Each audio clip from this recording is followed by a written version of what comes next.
नमस्कार दोस्तों, history connect में आज सुनते हैं कहानी एक घड़ी कंपनी की। करीब 6.5 लाख करोड़ रुपए की कंपनी। एक कंपनी जिसकी एक एक घड़ी 4 करोड़ रुपए की बिकती है। लेकिन ये कहानी घड़ी की नहीं है, ना ही किसी कंपनी की है। ये कहानी है एक इंसान की हिम्मत और उसके मजबूत इरादों की। ये कहानी है उन सारी क्वालिटीज की जो हमारे आपके सबके अंदर है। कहानी लगातार कुछ नया और बेहतर करने की जिद की। कहानी दिक्कतों से हार ना मानने की। तो आइए शुरू करते हैं रिस्ट वॉच बनाने वाली एक ऐसी कंपनी की कहानी जिसको बनाने वाला है एक अनाथ बच्चा। सुनिए उस बच्चे की कहानी। लेकिन उससे पहले इतिहास की रोचक कहानियों को जानने के लिए हिस्ट्री कनेक्ट को सब्सक्राइब जरूर कर लीजिएगा। लग्जरी के मामले में जिन कंपनियों का दुनिया में नाम है उनमें से एक है रोलेक्स। दुनिया के हर नामी गिरामी आदमी के हाथ में ये घड़ी पाई जाती है। आपको शायद पता ही होगा कि पाकिस्तान के एक्स पीएम इमरान खान भी रोलेक्स घड़ी के फैन हैं। उनको तो ये घड़ी इतनी पसंद है कि उन्हीं पर आरोप लगा है कि उन्होंने पीएम के तौर पर जो घड़ी मिली थी रोलेक्स की, उसे भी रख लिया था। तो कैसे ये घड़ी इतनी मशहूर हुई, कहाँ और कैसे बनी ये घड़ी? ये कंपनी हर साल 10 लाख घड़ियाँ बनाती है और इस कंपनी के पीछे भी वही चीज़ें हैं जो हमेशा होती हैं। एक इंसान का सपना, उस सपने को पूरा करने की जिद और उसकी मेहनत। इस कहानी की शुरुआत हुई थी 22 मार्च 1881 को एक बच्चे के जन्म से। इस अनाथ बच्चे से उसका सब कुछ चोरी हो गया। उसे अपना घर और शहर ही नहीं बल्कि अपना देश भी छोड़ना पड़ा। लेकिन अपने दृढ़ निश्चय और मेहनत से उसने हर चैलेंज को एक्सेप्ट किया और कई लाख करोड़ का एक बड़ा साम्राज्य खड़ा कर लिया। जर्मनी के कुंबक में 1881 में पैदा हुए हैंस विल्डॉर्फ अपने माता पिता की 3 में से दूसरी संतान थी। उनका लोहे का सामान बेचने का कारोबार था जो कि उनके दादाजी ने शुरू किया था। 1892 में हैंस की मां का देहांत हो गया। अभी परिवार सदमे से उबरा भी नहीं था कि 1 साल के भीतर ही हैंस के पिता भी गुजर गए। 12 साल की उम्र में हैंस अनाथ हो गया। माता पिता के देहांत के बाद हैंस के मामा ने बच्चों का जिम्मा लिया और मामा ने सबसे पहले परिवार के बिजनेस को ही बेच दिया। जो पैसे मिले उसमें से एक हिस्से का इस्तेमाल करके तीनों बच्चों को एक जाने माने बोर्डिंग स्कूल में डाल दिया। स्कूल एक नए शहर में था और हैंस को बिल्कुल पसंद नहीं था। लेकिन बड़ा होने पर हैंस को समझ आया कि उसके अंकल का ये फैसला उसके लिए बहुत ही अच्छा रहा। स्कूल में हैंस को किताबें पढ़ने का चस्का लग गया। वो मैथ, फ्रेंच और इंग्लिश में काफ़ी अच्छा करने लगा और यही नई भाषाएं सीखना हैंस के लिए काफ़ी काम भी आया आगे। हैंस की घड़ियों से जान पहचान भी इसी बोर्डिंग स्कूल में हो गई थी। स्कूल में उसका एक दोस्त बना जो कि स्विट्जरलैंड का रहने वाला था। वो दोस्त जिस शहर का रहने वाला था वो घड़ियों को बनाने के लिए मशहूर था। अपने दोस्त से किस्से सुन सुनकर हैंस के मन में उस जगह को लेकर काफ़ी ज़्यादा एक्साइटमेंट आ गई थी। फिर एक दिन हैंस ने स्कूल छोड़ा और उस शहर तक जाने के लिए स्विट्जरलैंड के जिनेवा शहर में पहुंच गया। लेकिन पैसे तो थे नहीं उसके पास। 19 साल के हैंस ने वहां पर मोती एक्सपोर्ट करने वाली एक कंपनी में अप्रेंटिस की नौकरी कर ली। उसने वहां देखा कि कंपनी बनाती तो कुछ भी नहीं है लेकिन मुनाफा बहुत अच्छा कमाती है। उसने वहां रहते हुए यही चीज़ बारीकी से और अच्छे से सीखी कि बिजनेस में पैसे कैसे बनाए जाते हैं। लेकिन घड़ियों से मुलाकात होना अभी उसकी बाकी थी। एक दिन हैंस के एक दोस्त ने उसे घड़ी बनाने वाली एक कंपनी कूनो कॉटन में नौकरी का ऑफर दिया। यह उस जमाने की बहुत मशहूर कंपनी थी। पॉकेट घड़ियां एक्सपोर्ट करके यह कंपनी साल में 10 लाख स्विस फ्रैंक कमाती थी। लेकिन हैंस के लिए बड़ी बात यह थी कि यह कंपनी स्विट्जरलैंड के उसी शहर में थी जहां की कहानियां हैंस ने अपने स्कूल के दोस्त से सुनी थी। और वहां जाने के लिए हैंस स्कूल के समय से ही बहुत ज़्यादा एक्साइटेड था। इस नई नौकरी में कम पैसे मिल रहे थे लेकिन हैंस ने नौकरी ले ली। स्कूल में सीखी इंग्लिश अब काम आई। हैंस को क्लर्क की नौकरी मिली और काम मिला इंग्लिश में चिट्ठी लिखने और जवाब देने का। साथ ही उसे काम मिला पॉकेट घड़ियों में चाबी भरने और ये देखने का कि घड़ी ठीक से काम कर रही है कि नहीं। दिन में वो सैकड़ों घड़ियां चेक करता और उसको तनख्वाह मिलती 80 फ्रैंक। हैंस ने वहाँ पर घड़ियों और उनके कारोबार के बारे में काफ़ी कुछ सीख लिया था। लेकिन ये सब ज़्यादा समय तक नहीं चला। 2 साल में ही हैंस को आर्मी में काम करने के लिए जर्मनी लौटना पड़ा। सेना से निकलने के बाद हैंस फिर एक नई घड़ी कंपनी में पहुंचा, लेकिन इस बार लंदन में और बड़े रोल में। इस कंपनी में उसका काम बिक्री को बढ़ाना था और उसने ये काम भी काफ़ी अच्छे से सीख लिया। कंपनी की बिक्री 2 साल में काफ़ी ज़्यादा बढ़ गई थी। लेकिन हैंस का सपना तो कुछ और ही था। वो अपना काम शुरू करने के बारे में सोचने लगा। इसी तैयारी में वो घड़ी के कारोबार से जुड़ी हर चीज़ सीखता जा रहा था।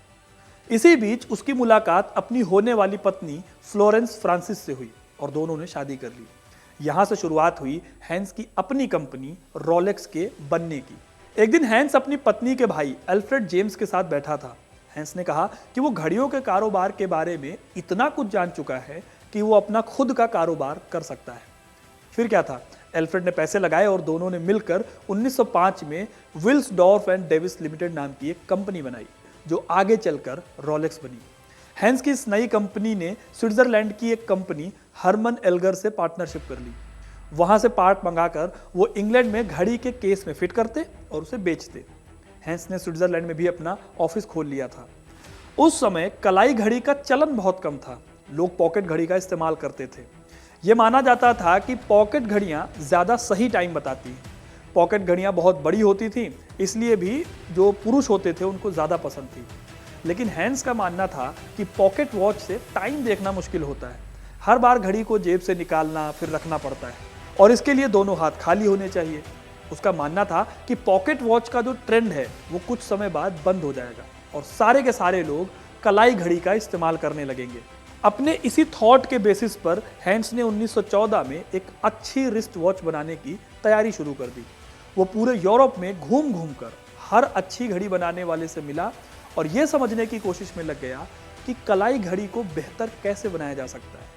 उसने कुछ घड़ियां बनाई और उसी साल उसने अपनी घड़ियां बाजार में उतारनी भी शुरू कर दी। हैंस की कोशिश ये थी कि जो कुछ उसने सीखा है उसका इस्तेमाल करके मार्केट में एक से एक अच्छी घड़ियां ला सके और इसका रिजल्ट भी मिला।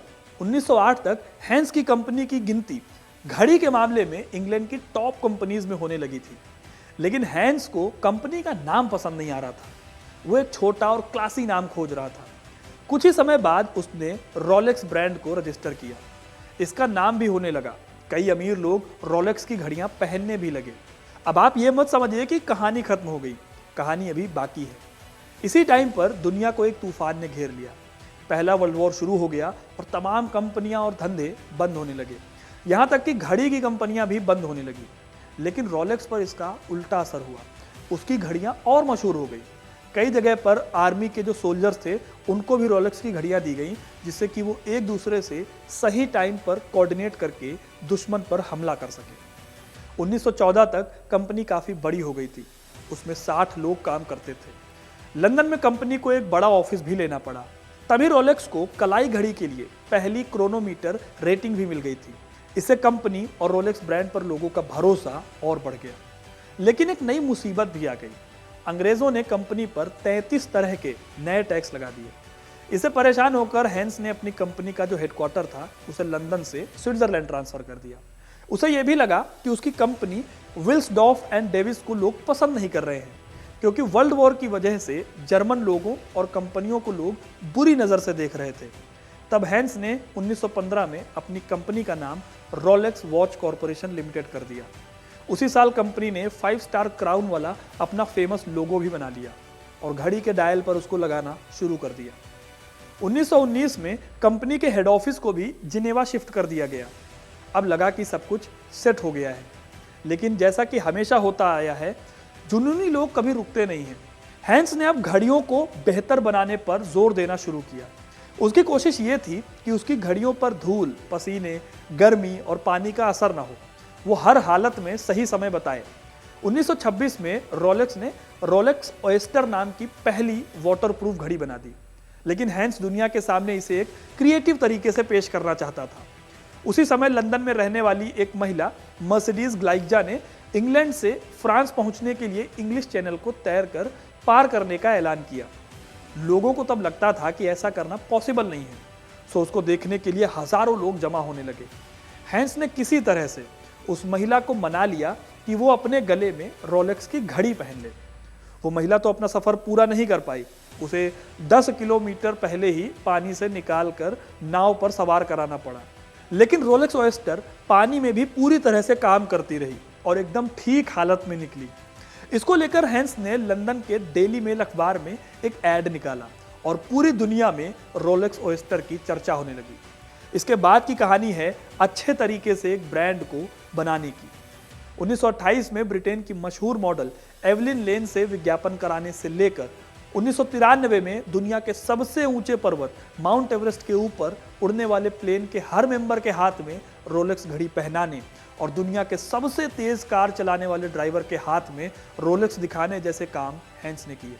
कोशिश ये थी कि रोलेक्स को एक ऐसे ब्रांड की तरह पेश किया जाए जो कि सबसे भरोसेमंद और तकनीकी रूप से बेहतर हो।